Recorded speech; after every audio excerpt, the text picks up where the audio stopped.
I think, yep, we are now live. So here we go.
Well, good morning, everybody. I'm sure that if you're on the other side of the pond, then it'll be the morning when you get to watch this. And we are just coming up to midday here in the UK, and I've got my special guest here again, the Aussie, Mark. Hello. We're going to find out whereabouts in the world Mark is at the moment, or maybe we should play a guessing game.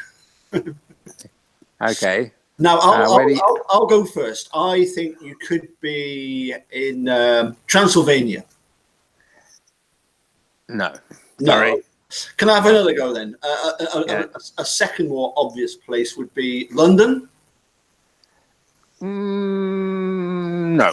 Oh, right. Wisconsin. I wish, but no. Oh, all right.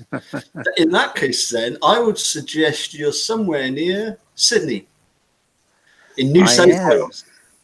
I am. I'm back in the land down under, just getting used to walking around upside down. Of course. But I've adjusted. I've been back in Australia since Thursday. Yep. And what's today? It's Monday evening here. Yes. Around 9 p.m. And it's nice to be home. I was away a long time, 10 weeks or so, including the time in Wisconsin for the rally. So it was nice to come home and the place was still here. Yep. So, yep. And I have, not that you can see over there. Yeah. On my shelf is a sign that says we all live on Avery Road that I had. Oh, yes. Blaine Dassey make for me. Yes. So, sitting on my mantelpiece above the fireplace. Excellent. Well, I think you had two of them, didn't you? No. Oh, there were two photos. That was just one, though.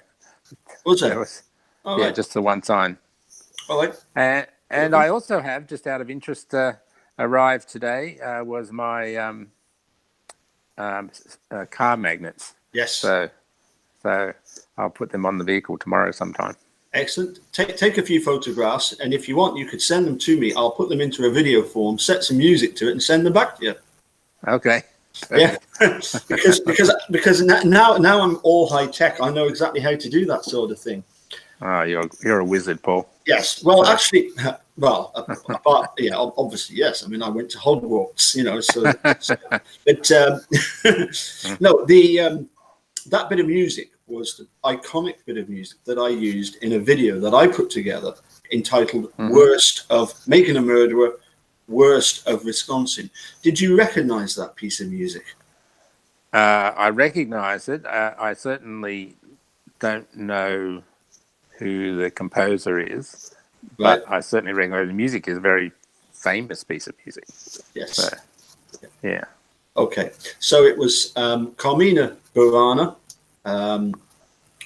by Carl Orff, and that particular part of it, Carmina Burana, it's got lots of parts to it. That particular part is called O Fortuna, and is actually 11th and 12th century German Latin poems set to music. So, Oh, wow. So yeah, but yes, it is meant to be, you know, sort of like the devil and hell and the underworld and all that. That particular part of it, I seem to remember, you know, and lots Very of dramatic. well, lots of bad things going on in hell. Yes. So anyway, what are we here today for? Specifically, in that video, that Worst of Wisconsin, the person at the photograph at the very end and the 1-3 from the end, they are the same person, and that's who we're here to discuss today. And his name is Dan O'Donnell. And I don't mean the Irish popular songster that you know, that grannies. There's a joke, and it's what's got 40 pairs of legs and no teeth. The front row of a Daniel O'Donnell concert. Because it's all old grannies that go and watch Daniel O'Donnell. I think he normally Dan O'Donnell. Anyway, so we're not on about the famous Irish singer. We are on about the not so famous but famous, I guess, Wisconsin journalist. Yeah. And podcaster. Yep. And he right. Let's just recap. When I first got in touch with Sheriff Herman, he suggested that I check out, these videos by Dan O'Donnell, called "Rebutting a Murderer," which I did. I did actually check them out. And got back to him. And my next chat to him, I said, has anybody, having watched or listened to those videos by Dan O'Donnell, tell me, Robert, has anybody actually come back to you and said, gee, Robert, I've changed my mind as a result of watching and listening to Dan O'Donnell? And he said, oh, yeah. Yeah, he said, I had this one woman who had even signed the petition asking Barack Obama to get involved in it. You know, the petition to the White House. I think it ended up with, I'm sure it was somewhere near 1 million people signed that petition, did they not? Oh, I'm not sure the final number. I certainly was in the hundreds of thousands. Well, I remember when it got over the 500,000, and I think it just grew and grew and grew. Anyway, between 500,000 and 1 million. So he said, yes, one lady had actually came up to him and said, I watched this, I watched it and it's changed my mind. And I can see now that, that this making a murderer had got it wrong, you know. And I said to Robert, I said, well done. You know, that's one down, 1 million to go. I said, but on the good side, you know, it's nice to know that Mrs. Herman is now on side. Yes. You know, it's anyway. So what we're not going to do is go over all of the various videos that Dan O'Donnell has done. In particular, I'd like to point out that if you're keen on them, in the link to this video, there is the link to the video that we're going to discuss. Yes. And in that video is the link to Dan O'Donnell's podcasts, or whatever they are, whatever they're called. You can go straight to them. But then what I would strongly recommend is go to Ali Apperson's channel, because she has actually done a whole series of videos talking about rebutting a murder. So if you go to Ali Apperson, Rebutting a Murderer, you'll find that she goes through every single sort of aspect of what Dan O'Donnell, as I called him, the village idiot, what he comes up with. So anyway, what I shared with you yesterday was this 45-minute interview of Dan O'Donnell by a guy called Dave Schrader. Dave Schrader is the host of a radio program called Darkness Radio. So that's what we. Oh, hold on a sec. Sorry, Eunice, could we keep the volume down? Sorry about that. You can't get good help, can you? So. Anyway, sorry to digress. I don't know. Could you hear that in the background? Not in the same way you obviously could. So. Yeah. Anyway, guess what? At some point, the phone is going to ring as well. It always does, doesn't it? Anyway. Sorry, we'll carry on because we're digressing. So the point is that Dan O'Donnell. This was from about 3 years ago, but as I say, it's still very relevant because this was what Sheriff Herman recommended that I and everybody else go and watch and listen, and that way you'll be cured of Making a Murderer by Netflix. So anyway, over to you, Mark. You've watched the, or should I say, listened to it, because you listen to it rather than there's nothing really watches it's there. It's a podcast, so yeah. Right. And so yes, I've unfortunately listened to it twice now. So just to recap, then yes. So the interviewer is interviewing Dan O'Donnell about the Making a Murderer documentary number 1, and Dan O'Donnell starts to talk about the case, and I guess what we would say in his mind were key issues that, in his view, go to the heart of showing that Making a Murderer was biased and in fact slanted towards showing Stephen Avery as this a saint, if you like, where in fact Dan believes him to be quite the opposite and guilty of the crime. So I guess there's a few things about this. I'm totally okay, obviously, with anyone who has an opinion about anything to do with this case or cases, including Brendan's. That's never been a problem for me. My issue always is, whether it's with Dan O'Donnell or anyone, is that if you hold a view, you should have substantive facts to support the view that you hold. And you should do your homework to make sure that your facts are based on the truth, not just on assertions or half-hearted attempts at thinking that certain things are true when in fact you haven't done your homework and they are in fact false. So interestingly, Dan O'Donnell is introduced as a non-practicing attorney and journalist. I'm not sure what a non-practicing attorney is. Does that mean that he was once in practice as an attorney, or he's never been an attorney at all? He might have gone to law school perhaps, but I'm not sure that makes you a non-practicing attorney. But anyway, that's by the by. So the as you said, the podcast is 3 years old. So there's elements to what we're about to say that need to be brought up in the context of that timeline. But the interviewer, Paul, was it David? You said? Yeah, Dave Schrader. Dave Schrader.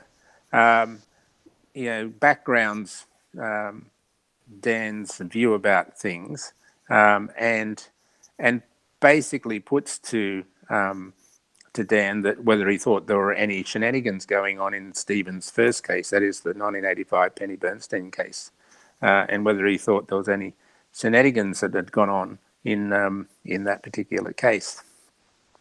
And Dan O'Donnell is supposed to be a journalist, independent journalist, who admits that at the time of the 1985 case that he was only 3 years old, but then immediately comes out with a statement that, well, people didn't really know anything about that case at the time. So I'm not really sure how he has a view about what people knew and didn't know when he was only 3 years old. At best, that can only be a third-hand view, not based on anything he would have known. But he believes that there was no shenanigans at all going on in that case. And so Dave, the interviewer, questions him on why he believes that, and what is it about the case that he's comfortable that nothing was going wrong, and at best that the police officers or law enforcement generally were just at worst, I guess, negligent, but they weren't conducting themselves in any sort of conspiracy.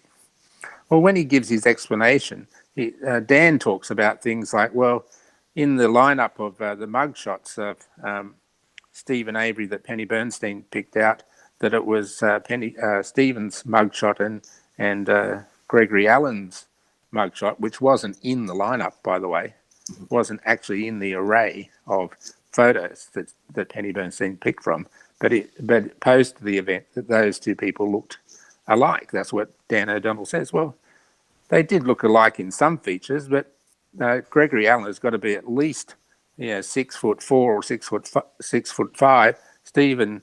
Stephen Avery is a garden gnome. He's about 5'5". He's a shorty. He has blue eyes. Gregory Allen has nothing like blue eyes. But Dan O'Donnell would have the listeners believe that they were kind of identical. It's understandable how those two people could get confused. Mm-hmm. I mean, this is fantasy stuff for an independent journalist who wants the listeners to this podcast to believe we should just take what he says as being true, when in reality, what he's saying is selectively choosing items that suit an argument that he wants to put without being fair and balanced about all the issues.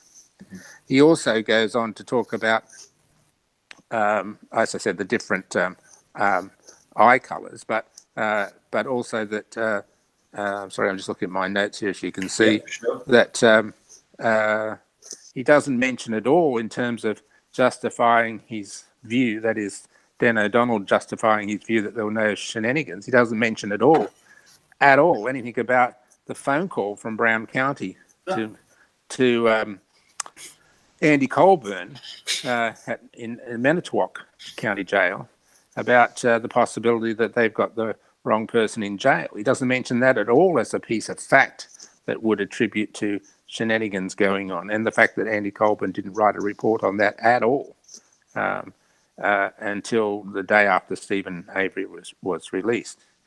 He also actually openly states, that is, Dan O'Donnell openly states that that Gregory Allen really wasn't on the radar of Manitowoc County Sheriff's Department at the time.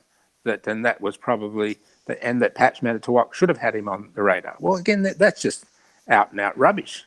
He was being under surveillance by Manitowoc at the time, as we know from the story, and also that Gregory Allen's criminal file was inside the file of Stephen Avery's that was being held by the district attorney at the time, Dennis Vogel. But Dan O'Donnell would have you believe that no one really could have possibly thought that Gregory Allen had anything to do with this matter, because he was just really not someone on their radar at the time. Mm-hmm. Now, we all know these facts. It just troubles me that someone who's a journalist, who, the ethical rules of journalism should be that you research your facts, you make sure you have the correct information, because when you're a journalist, you're actually putting yourself in that position of being, if you like, an authority on information. But he would have you believe that none of that, by silence, by not mentioning any of those things that I've just mentioned, that none of those things were important. Mm-hmm. And we'll see as we go through this podcast, this becomes a bit of a symptom of the way he deals with any of the case facts when he's questioned by David, David's the producer of the show, I guess. Is what I would call him.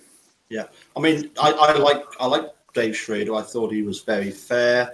He pulled Dan O'Donnell up on a lot of things, and there was clearly things that they didn't agree with. One of the things that even Dan O'Donnell admitted was the fact that, yes, Couchet had clearly just traced traced the photograph of Steve, but that was kind of brushed under the carpet as well. That was a good way for, because Crochet wasn't very good as an artist. It was a good way of getting that sort of accurate picture, Yeah, but I mean, these are the things that if you selectively pick out pieces of information that suits the way you want to tell your story, well, then that's just lies of omission, right? Yeah. We know the issue about how Mrs. Bernstein was, had blurred vision at the time. We know that the deputy, one of the deputies, the female deputy, implied that it was Stephen Avery. To her, we also know that Mrs. Bernstein had received phone calls from someone who we subsequently know to have been Gregory Allen, even while Stephen was in custody awaiting trial, threatening her and menacing her. And she herself questioned the sheriff's department about whether they had the right person. This is while Stephen's awaiting trial. But does Dan O'Donnell mention any of that? Does he give the benefit of his listeners, the listeners who are relying on his independence and ethical standards to report the whole truth? No, he just picks out the bits that suits the story that he wants to tell, and then totally, if you like, ruins any value you can place on pretty much anything he says, because he's simply a storyteller, not a teller of truth. Funnily enough, it's pretty symptomatic of what goes on in Manitowoc, in that little cozy world of law enforcement. Yeah, interestingly, isn't it that it's Judy Dvorak that says, yes, that's right. That looks like that sounds like Stephen Avery that you're describing, and of course, even Mike Griesbach in his book, he goes to town over that wrongful 85 conviction.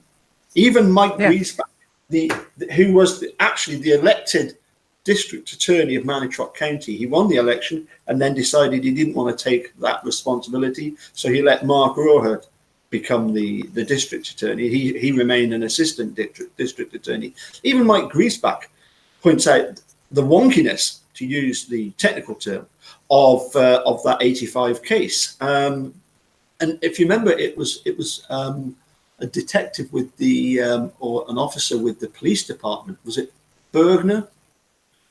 It was certainly a detective. Went to the sheriff's department, said, "You should be looking at this Gregory Allen." And they said, "Well, we've got authority here." And you've got staff within the district attorney's office going to Dennis Vogel saying, we definitely think this is Gregory Allen. We don't think it's Stephen Avery.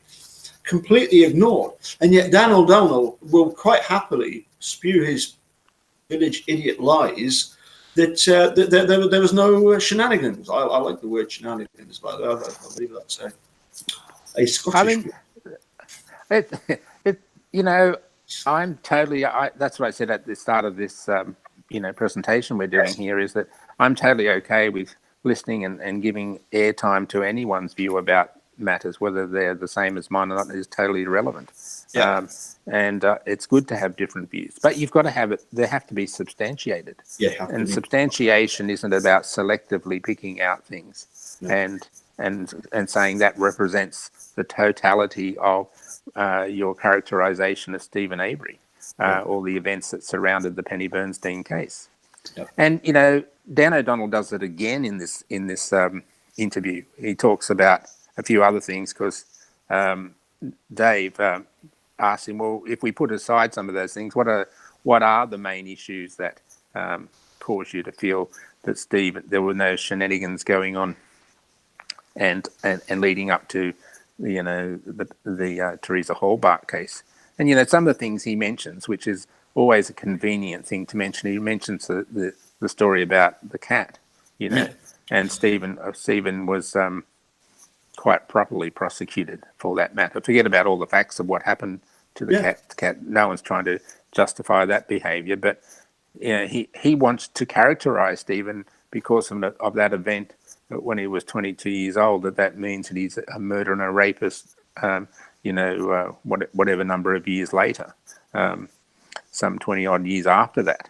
He also talks about Stephen being has evidence of him being aggressive towards women, and he refers to the issue to do with Sandra Morris, right? Yeah.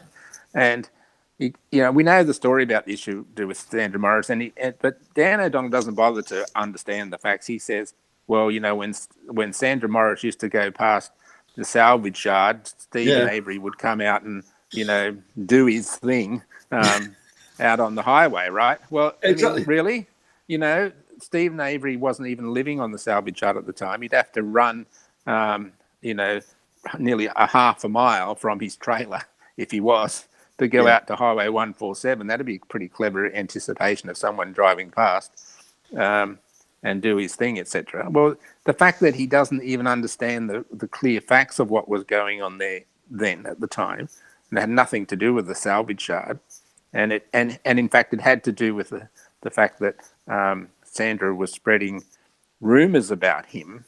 That is why Stephen, did that act again improperly of running her off the road and threatening her. Yeah. But not the other way around. But Dan O'Donnell, in his unethical way of presenting facts, he's a journalist. He likes to have the journalist tag and the lawyer tag. If you want to wear those badges, wear them ethically and professionally. Don't wear them and then behave like you're some hack from down at the pub, right? Which is what he's doing. He's picking up pieces and throwing it together in a puzzle that he suits the way he wants to tell a story. Yeah. And he likewise he talks about Jody. In fact, fortunately, David calls him on that, saying that Jody made some comments that would suggest that Stephen was this bad guy when it came to women. Well, we all know the story how close Stephen and Jody were, and it was only after he was arrested and sometime after that those two fell apart. And she was forced away, wasn't she? Yeah, and forced her. And she ultimately, for one would presume, just for personal gain, got onto if you like, a behaviour of bagging Stephen. Yeah. So she didn't bag him at the time. She was very supportive of at the time of Teresa's disappearance, etc. Yeah. So and he even refers to that other lady. He says that other lady, his girlfriend at the time, around episode 10, doesn't even know her name. Doesn't even know her name. Happens to be Sandra Greenman, right? Yeah. Who's been supporting Stephen since 2007. Yep. Who went to his trial, etc. Has got no understanding of the significance of Sandra in this story. Now, okay, he mightn't have a perfect memory. I'm not particularly criticising for that, but you don't get up in a podcast, pretend to be an expert, and at the end of it, suggest everyone come to his channel for these great things that he has to say about all things making a murderer, when you just so clearly and patently haven't got your facts correct. And in doing so, you're characterising a person in a way that is no different from the way that Ken Kratz did. In other words, presuming him guilty without substantiating the facts. And I know you're going to talk now more about the case, some of the things he says about the case itself. But I remember sometime earlier, maybe it was a year ago, I forget the name of, there were two people who were doing podcasts that Eric Jose came upon, who were doing a similar thing in some ways, and that is a lady and a man getting up there. I forget who. Conspired. Yeah, that's it. Yeah. Great. Glad people can talk about it. More that talk about, the better. But come to the table as an expert when you have your facts together, and not just be salacious about what you say and selective about what you say. It's just laziness and unprofessional and deserving of being called out for what it is. Yes, right? They were particularly funny because they then, in a future video, described Eric Jose and his supporters, if you like, the wrecking crew. We were described as being a cult. And it was just, that terminology is trying to make us sound as if we're some sort of loonies that go around sort of anti-establishment, where sort of anarchists that do all sorts of weird and wonderful things. No, all we're doing is we're just saying, look, yeah, we watched a documentary. It concerned us. It concerned some of us so much that, you've been to Wisconsin so many times to visit Steve. It caused me to get in touch with the sheriff of Manitowoc and have, literally dozens of quite lengthy phone conversations with him because of our concern. It caused Eric Ozzie to start doing videos about it. He started his videos because of making a murderer. He hadn't done videos prior to that.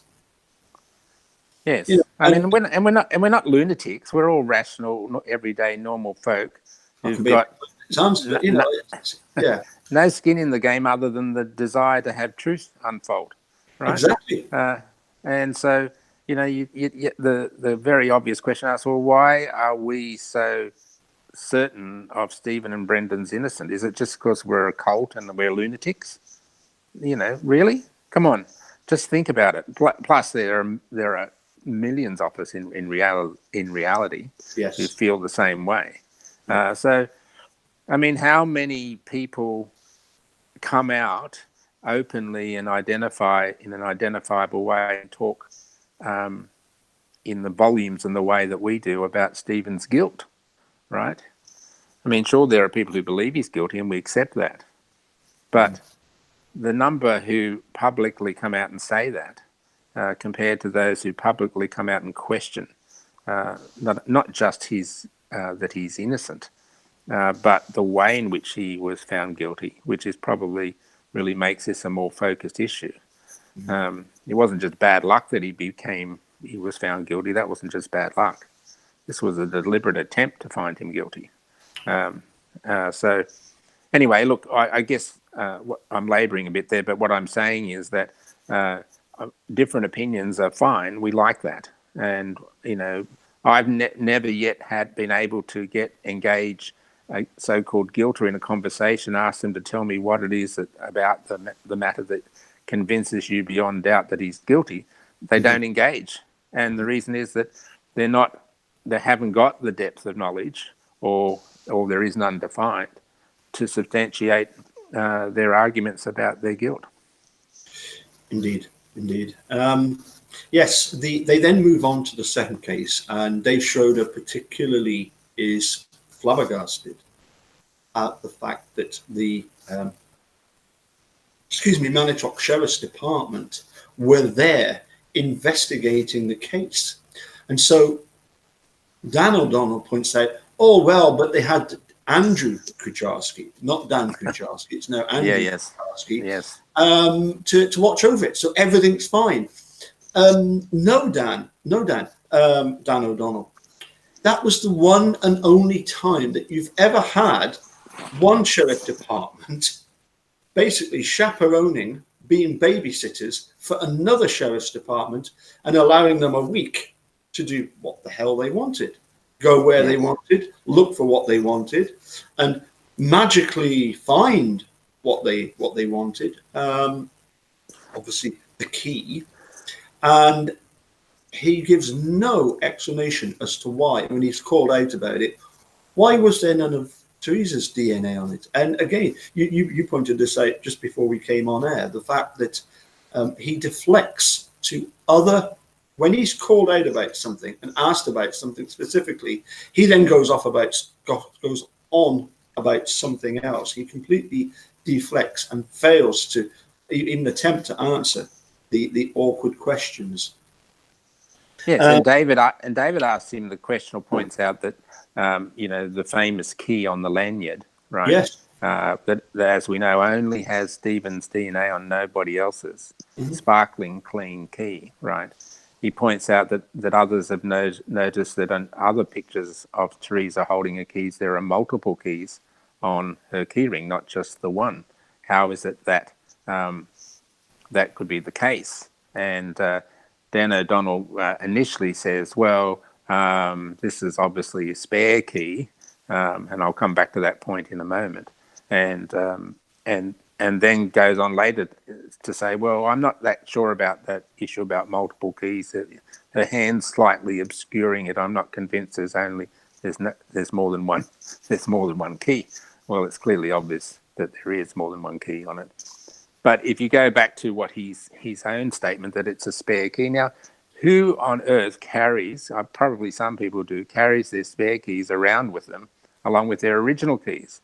The whole idea of a spare key is to have it somewhere else where that's handy, so that, if you lose or misplace or whatever the original key, you can go. It's a bit inconvenient, but you can go to another location and get the spare, and that spare key had just the lanyard attached to it, not a little buzzer thing, to open the door or anything like that, let alone any other keys.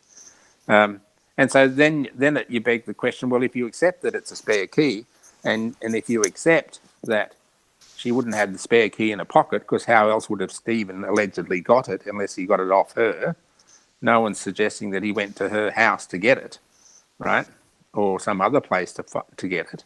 Then the logical answer is that spare key came from her home in St. John and was brought over to Avery Salvage Yard, as we believe also happened with other items. Well, we know happened with other personal items of Teresa's that had her DNA on it, that were brought not to the evidence lockers or anything like that, but brought straight to Avery Salvage Yard from her home. So, but he doesn't want to address those issues, and as you quite rightly point out, he deflects to other things because it doesn't suit the way the story goes for him. And the existence, as I say, the existence of that key, let alone the finding of the key and the lack of independence and the conflict of interest, because it's Manitowoc people who find the key and other key items. And not only Manitowoc people, but Manitowoc people who had been deposed in Stephen's civil suit, not just any Manitowoc police. Lenk and Colburn had both been deposed. They're the ones who find the keys. They should not have been involved at all in the case. He talks, you've got to understand that Manitowoc's only a small sheriff's department. No, it's not. It's a significant sheriff's department. It has a significant jail. It has a county population of about 35,000 people, something like that, compared to Calumet, which only has, 13 or something, 14 or something like that. I think you're being disingenuous. I think the population of the county is about 80,000. Of Manitowoc? The city, the city is 30. Oh, you might be right, actually. You're quite right. Maybe, maybe I'm talking about the town. Yeah, so it's a significant sheriff's department. But anyway, that's just detail. All I'm saying is that he doesn't want to address the issue of conflict of interest because it doesn't suit the story. He doesn't want to address the fact that the key was this pristine key with nothing else on it, was found only with Stephen Avery's DNA on it. So, and then they go in the stupid discussion about sweat DNA and touch DNA and all that rubbish, So anyway, it goes back to this point about, you speak about being genuine, about, you want a journalist and a lawyer to be balanced and tell you all the facts, just not the ones that suit the story. And this is symptomatic of the way Ken Kratz behaved. He just wants to tell the story in the way he wants to tell it, whereas justice is supposed to be about laying down all the facts. So a jury can judge based on all the facts what is truthful and what is not, and who may be guilty or who may be not guilty. So I must admit, I had a wee chuckle to myself at the start of the chat when Dave Schrader says, can you remember the 85 case? And Dan O'Donnell says, well, not really. I was only like 3 years old, so I didn't exactly look up from Sesame Street to see the latest news. And I would suggest, Bert and Ernie? Dan O'Donnell, you have never gotten past Sesame Street. Sesame Street. I find it's embarrassing. Seriously, I mean, they call this journalism. It's not journalism. It's embarrassing stuff to hear people like Dan, who are clearly, he's a journalist looking for news and now looking for news for a commercial benefit for himself. to take something so seriously and deal with it so poorly and knowingly so. It's embarrassment to his profession. And Yeah. I mean, certainly, I would imagine that there will be people in Manitowoc who are very fond of Dan O'Donnell and his and his news reports and his opinions on stuff. But yes, it's incumbent, isn't it, upon the journalists to present the facts in a sensible way. I mean, you've only got to keep going on about it, but John Farrack actually does that, and Alison Durr and all the other people at the Post present. They proper journalists present a proper case. I mean, let's face it, Laura and Moira, they were filmmakers, but they're looking at it from a very much a journalistic point of view, aren't they? They're looking at the case and presenting everything so that you can see what's going on. But of course, from Dan O'Donnell's point of view, he was clearly one of these on, as you say, on Ken Kratz's side, because they had no idea that, let's see, 2007, 2015, so 9 years later, out comes Making a Murderer. They would have never ever have been on their radar, would it? No. And so therefore they would have got away with it. And the more I think about it, the title "Illusion of Justice" is just so apt, isn't it? It's all about very apt. This sense that you're presenting something that people are going to go, oh yeah, absolutely, that's I can see that. I mean, it will every article that Dan O'Donnell does, will it be completely skewed? I wouldn't have thought so. As I said, I'm a bit like it will be skewed to the extent that you don't bring the full facts to the table in the discussion. Yeah. Now, so that can either be deliberate or by negligence, and let's give him the benefit of the doubt and call it the latter, right?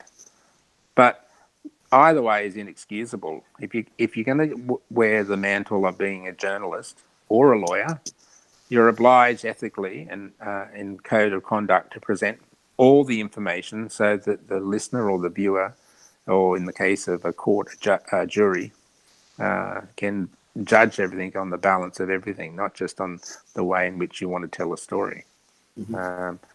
And he interestingly also in the podcast he goes on to talk about the EDTA testing issues to do with the blood, and there's I won't bore you with the detail because this is a bit boring, but he goes on to say, well, there was some question by the defence that the blood the blood vial had been contaminated and that the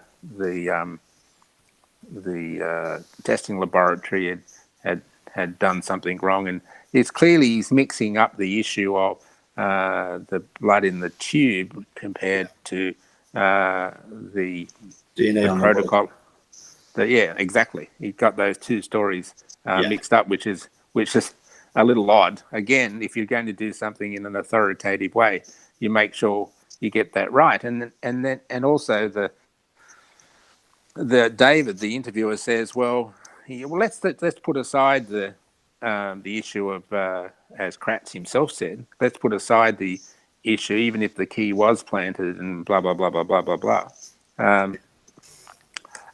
Donald's initial response said, well, I don't really remember what Kratz said in his closing argument, and then without drawing a breath, then goes on to tell you exactly what he did say and what he meant by what he said, even though 2 words before he was saying that he didn't remember what he said at all. Now, he should have just shut up and said, look, I don't remember that. I can't really offer you an opinion. But no, he wants to be the expert, no matter what the level of information he has to bring to the table to substantiate his expertise. This is the trouble with people like Dan O'Donnell and others who don't want to do the hard yards, get the facts straight and present a balanced view. that view doesn't have to be the same as everyone's. It can be a contrary view. We're totally okay with that. But at least you have the benefit of all the facts and the basis of how you came to that view based on all the facts, not just based on selective ones. Yeah, absolutely. I mean, the one thing he does talk about is the fact that there was blood in the car, but there was no blood in the trailer. And again, the host, Dave Schrader, makes a point about this and says, that they luminoled the place, to the nth degree. Yeah. Couldn't find anything of Teresa. No. Not in the garage, not in the trailer. Nowhere. So where was Teresa? She But so Dan O'Donnell does what a lot of guilders do. He says, "Well, yes, but they did have a lot of time to clean up that." So not only did they have the ability to clean it up, but they had the ability to clean it up, but selectively leave Stephen Avery's DNA behind in the trailer. Mm-hmm. That's a pretty good cleaning job, right? Yep. You selectively clean the DNA that you don't want to be there, but you leave behind the DNA that was found to be there. I mean, it's just fairy tale stuff. Yeah. He then also points out that the defence didn't call a blood spatter witness, yes. which to him meant that because that was going to be dodgy ground, because a blood spatter expert wouldn't be able to help them at all.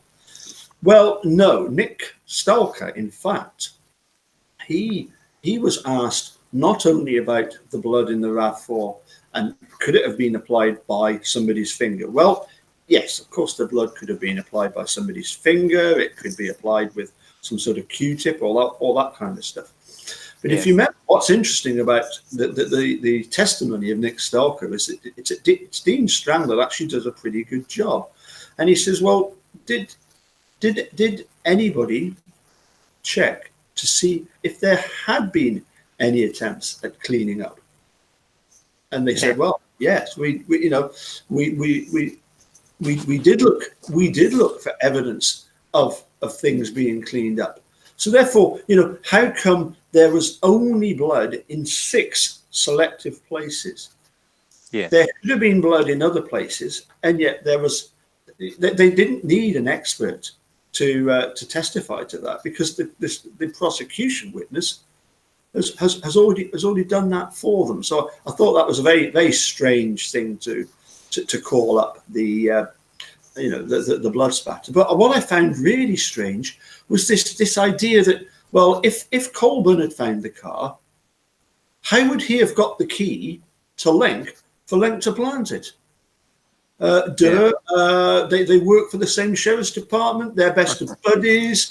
Lenk even was basically kind of like Colburn's sort of election manager in 2006. Are you serious that Colburn couldn't have? Here you go, Jim. Here's the key out of the Toyota. Yeah. Well, I just found that completely ridiculous. Exactly. And, he also, Dan O'Donnell also goes on, because he was asked by David to give, what were the compelling issues if we set aside the planted key thing and the blood, etc. Yeah. He talks about, well, Stephen Avery's story always changed. That's just patently untrue. He says, well, she was killed in the garage because they found bullet casings in there from Stephen Avery's rifle that was in his house. Well, that we know from testimony that rifle belonged to another fellow who owned Stephen's trailer, and he testified that he fired thousands of rounds of that rifle around the salvage yard and around the garage, and obviously we subsequently know about the testing on that bullet. And all the issues associated with the no dust on it, and again found by Manitowoc people. So he just picks the bits that he bothers to remember and purports for them to be fact. That was proven that she was killed in the garage. It wasn't proven at all that she was killed in the garage. There was no proof that she was killed in the garage. They found a bullet in the garage. It doesn't prove she was killed there, because. But he would put, one and one together and come up with three just because he's a journalist and a lawyer and he has his own podcasts. This is the sad aspect of alleged experts who want you to believe them just because they're relatively well known within that community. And then he also goes on and talks about saying, because the issue of Brendan's confession comes up, saying that he wants people to listen to that confession carefully and listen to the whole thing. And if you listen to the whole thing, it's clearly that Brendan says things which I'm sure you can mention, Paul, that clearly only he would have known had happened. So. Yeah, he mentions the fact that in Brendan's confession, Brendan actually says, well, we shot her in the left side of the head and the back of the head. And I have never, ever come across that. Have you? No, I'm not aware of that, no. No, all I know is that according to Brendan, he couldn't even watch. He had to turn away. That in his so-called confession. So, Well, Brendan's first account of the so-called story was that, based on, what Fassbender and Wiegert were doing to him, is that she was shot outside initially. And then they said, no, but something happened in the garage, Brendan. And so he brought the story inside because that's where they were leading him to make the story happen inside the garage. And, again, I know it sounds a bit repetitive because we talk about this a lot, but when I see people in these positions making public statements and want people to rely upon them as experts and valuable tellers of the truth, and you see that they're just at best they're bullshitting, or just telling half truths to fulfill some sort of story that they want to be able to tell, it just makes you totally disrespect their abilities and the reliability of anything that they have to say, even though I'm sure there are things they have to say are quite valid. But, you behave in that way and it taints everything that you say and undermines any credibility that you may have. And he also goes on talking about, let me see here, about the human bones. He towards the end of the podcast, he talks about, well, those bones issues, none of them were found to be human. Well, we know that's not true. Yeah. Now, we know that many of those bones were found to be human. They were in the record at the time by Dr. Eisenberg of bones that had not only were human and marked in the ledgers as human, but had cut marks on them. Now, okay, a benefit of the doubt that we're talking about information that we are more familiar with now because of newly discovered evidence. But that doesn't change the fact that evidence was existing at the time of the trial. So you don't come out and make statements that have not been stated. He would have you believe, Dan O'Donnell would have you believe that Dr. Eisenberger had said categorically yep, that no bones associated with this case were human. That's what he would have you believe. Yeah. Now, that's just a straight out misstatement and misleading. The specific pelvic bones were possibly human, sure.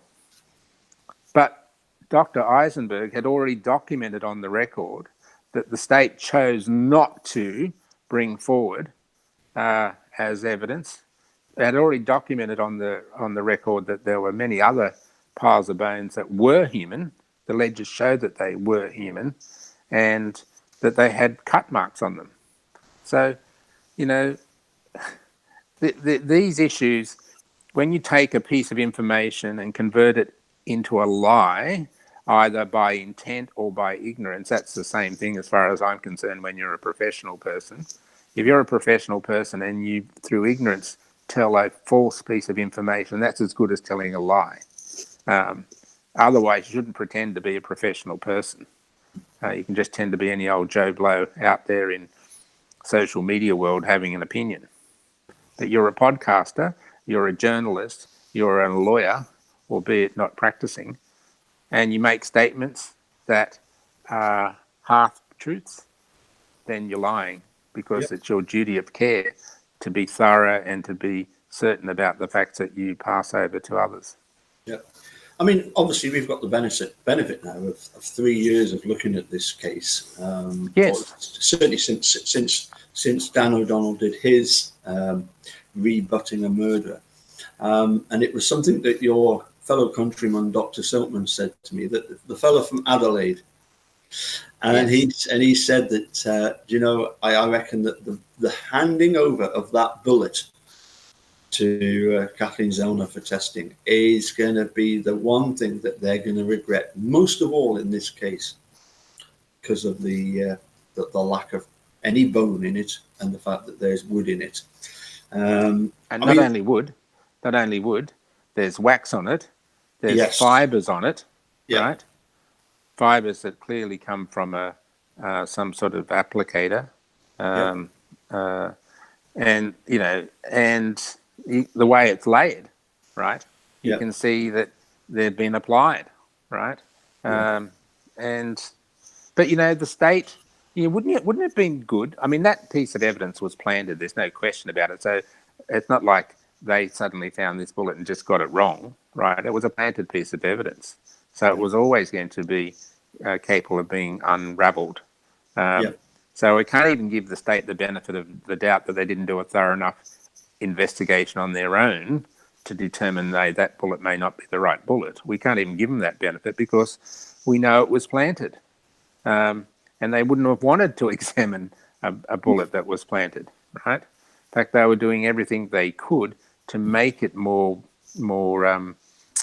valid by applying Teresa's DNA on it, sitting it there under the compressor, all shiny and clean, not covered in any dust whatsoever from the jackhammering of the garage floor that had taken place back in the previous November, because they found the bullet the following February or March. I forget which day it was. It was March, straight after Brendan's confession on the 1st of March. They found it on the 2nd, didn't they? Yeah, convenient. And who was present? Our good friends, Mr. Colburn and Mr. Link, right? They were present at the time. So, it's the way I'm critical of Dan O'Donnell because he's abusing his privileged position as a journalist to abuse the intelligence of people who want to follow someone that they trust, and by telling half stories that purport to be the truth or to tell the truth. In fact, they do exactly the opposite. It's unforgivable as a journalist, just like it would be in my professional role to half tell a client or half tell whomever I'm speaking to something without doing my research and finding out whether what I know is in fact capable of being proven. It's just unacceptable. And it's exactly how many members of the law enforcement teams in Manitowoc and Calumet, and indeed up the chain in the DA office, have acted. They're just telling half stories to suit an outcome that they want the general public to believe it was in fact the truth of the matter. Yeah, I mean, as I say, I've likened it to, again, I think it was John Farrack that said that, if you're good luck to anybody as a journalist that goes to Wisconsin and then tells the people there through a newspaper the Green Bay Packers are a lazy football team, or the Milwaukee Brewers are a lazy baseball team. Good luck to anybody. A bit like Dean Strang points out. Good luck to, no sane lawyer wants to go to Manitowoc to tell the people there that you've got crooked cops in your sheriff's department. Or if you do, you do so at your peril. At your peril, exactly. And even actually, David, the moderator to the podcast, said he put the proposition to him that, I understand that you have to go into this area and you might have to tell stories that everyone he was purporting that there might be a fear factor associated with telling a story in a certain way. Yeah. He says that in the podcast. So, and Dan O'Donnell quickly defends his integrity. So, no, I don't care what I say. You know, Yes, rubbish. I know. You only have to see. You only have to see how they palsy-walsy up to Ken Kratz at the Seventh Circuit Yes, when that was going on for Brendan. Yeah, yes. they're just this little team. You Yeah. know. One final thought that I did have, and that is that you know how Robert Herman suggested that I watched and check out this the whole of these podcasts by Dan O'Donnell. Mm-hmm. I should have asked him. I should have asked him. So have you actually watched them all and listened to them all? Because when it came to Making a Murderer, you criticised Making a Murderer, and guess what? You had to then admit I haven't even watched it myself.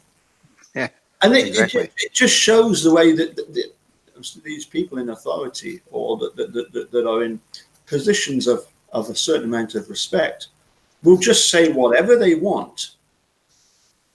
And it reminded me of, I'm sure I've told you this before, that in one of the conversations that we had, Robert said, "Now listen, Paul, Mr. Avery will spend the rest of his life in prison." And I said, "Well, you know, either you've said that line so many times to so many people that you're starting to believe it as the truth, or you've been given assurances by people higher up the food chain." And you know, in that, when they see us, when the detective and Linda Fairstein are eventually called out for the fact that they falsely convicted those 5 people. Yes. And they're coming back with the, well, no, all it proves is that there was a 6th person. And the woman says to Linda, "Linda, you have been telling yourself that lie for so long, you're now beginning to believe it." Yeah. And I think that's the big problem, that there have been people that have been lied to in Manitowoc for so long, they just now accept what these people say as the truth without even questioning it. Yes, and it's created generational Yep. bad behavior and fearful behavior within law enforcement. And I say that cautiously because clearly there are many law enforcement people who are good people who do a great job and work hard, etc., etc. But there is a echelon of those in that world that exercise power and authority and fear over the general population and undermine the system of justice as a consequence of that. And you know, you set aside Stephen and Brendan's cases, a day doesn't go by when we don't read yet another exoneration or yet another improper behaviour around the countryside in the US when it comes to the justice system. So these issues have got a deep, deep core of rottenness to them that needs to be sorted out. And, you know, there's an opportunity for those new to the game, new to the state of the game, who've got no past involvement in it, such as Governor Evers in Wisconsin, to get this matter sorted and try to wipe the slate, not so much clean, but start from a new beginning and build new confidence in the justice system. And pass legislation that remedies the issues that allowed this to be created in the first place. Yeah. No, I mean, I actually think that at times some of the so-called guilters that come on and they try and defend you know, the actions of, well, the whole legal system there. If at times I feel that they're really, what they're trying to say is, look, the end justified the means. So, okay, maybe Brendan didn't do it, maybe Steve didn't do it, but you know, cut them a bit of slack. We've got 2 guys in prison for it. You know, let's just leave it at that, shall we? Let's not go, you know, opening up a can of worms. Oh God. You know, all right. If it's that simple, why don't you swap? They should swap places with Stephen and Brendan. Exactly. You know? It's but it's like, please just don't accept the apple cart. We're quite happy with the status quo as it is. Well, No, and unfortunately, I don't believe that's going to be the case for much longer. No. Can I? Because I better let you go because it's getting late, and I need to crack on as well myself. Yeah. So hopefully I know it was a bit of a burden having to listen to 45 minutes of that, but Twice. yeah, sorry, yes. But could I recommend and in America, Netflix, you can get Sean Rex, A Murder in the Park. Okay. Yeah. If you can't get it on Netflix, then there's a way of getting it on YouTube, and that is to go to Linda Kay's channel. Linda Kay's got her own YouTube channel. She's on the 2 bits of art there. She goes under the name of Linda Kay Listening. If you go to her channel, type in Linda Kay, A Murder in the Park. She's just recently put the whole film, the whole hour and a half film. It's available on YouTube. Watch it, and because I am convinced. Well, we know for a fact that Ken Kratz has already mentioned this, that they got in touch with Sean Reck to do their convicting a murderer thing that's going to be coming out apparently in November or December. I think they're talking about at the end of this year.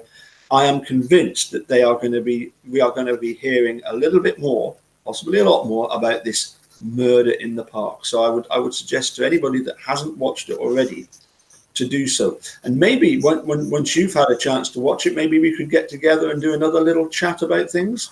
Yeah, for sure. I'll probably watch it in the next day or two. Yeah. Well, I must admit, we had originally sort of when we first started discussing this, we thought, well, let's you cover the first 15 minutes, I'll cover the next 15 minutes, and we'll get Eric Hosey to do the next 15 minutes. But bless him, he burns the candle at both ends, doesn't he? He really does. Sometimes it's after midnight that he's still active on Messenger, and then he's getting up at like 5 a.m. So I don't know where he gets his sleep. Maybe when he's going to and from work. But Pepper. I think that's what it must be. But anyway, he's so apologies, dude. We had originally said about maybe the three of us doing this, but just wanted to get it done and give you a break because we know you're busy. But yeah, if we could hopefully the three of us get together and discuss A Murder in the Park. Yeah, that sounds like a good idea. And hopefully everybody else has had a chance to watch it as well. As I say, I've been trying to get hold of this for about a year now, because I remember the interview with Ken Kratz where he was talking about this and saying it's available now on Netflix. And I'm going spare. I'm saying, no, it's not. It's not available on Netflix. I even went on to Amazon to see if I could get it sent to me as a DVD. No, I can't get it as a DVD. It was just not available anyway, anywhere at all. So, and as I suspect that might be the case in Australia, Linda Kay Listening, or just put Linda Kay Murder in the Park, and you should go straight to it. Thanks for the tip. Yeah, you're welcome. Well, anyway, as I say, and by the way, just before we go, last time I was speaking with you, we were talking cricket, and I want to congratulate you guys on winning the World Cup. And you didn't play just teams in your own country. You actually played other countries. Well, that's why it's called a World Cup, right? It is indeed, yes. So congratulations, first time. So and it was very exciting finish. I think most Brits thought with a handful of balls to go they were going to lose, and it was a very exciting finish. And congratulations to England for their success. Yeah, I think it wouldn't matter what sport you're into. If you get the chance to catch the last couple of deliveries from that final, you can certainly get little 5-minute bite-size versions of the final on YouTube. Yeah. Well worth checking it out. Most amazing finish that they've ever had in a World Cup, because it's not many games that they have to have what they call a super over, not a supernova, a super over, and to actually have one in the World Cup final, and for that super over to be so tight. In the end, England won because alphabetically, England, E comes before New Zealand, N. But POM with a P, that comes after N, right? Well, So you've missed a word out, a prefix that goes before POM, begins with bloody. W. Whinging. No, whinging. Oh, that's right. Yeah, we'll see how much whinging goes on in a couple of weeks' time when it's When the test series starts. Yes, the Ashes. Yeah, that's Yeah, the it's true going to be test. interesting. Going to be interesting. Yeah. Yep. All right, my friend. Good to speak with you. Well, I've got one more little clip of a video to play you, and I'm going to blow my own trumpet. Well, no, I'm not. I'm going to play my guitar. Here is the Making a Murderer end theme, which I recorded even before I started doing videos about the case. I did this Making a Murderer end theme. So yes, I'm going to say cheerio. Cheers, Mark. Good night. Yep. Good night from Australia. Yeah, thank you. Good night from Gala Shields. Here we go. Hopefully this will work. Okay.